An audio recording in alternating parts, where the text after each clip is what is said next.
गारी भाई स्नेह अमूल्य बाप घर लागे बोलो नरकर निर्माल्य छड़े सुना संसार मुझे चली आसी सही दुख को सड़मो एठी बंधा पड़ी भाई कथा न मानी पड़ी पड़ी बुकी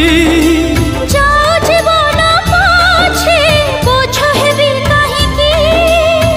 घर घड़ी बिजुली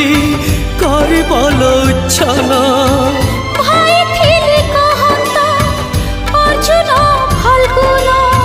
सुना भौणी फेरिया फेरिया मो सुना भौणी तते मु भूली पारुनी सासु घरे मो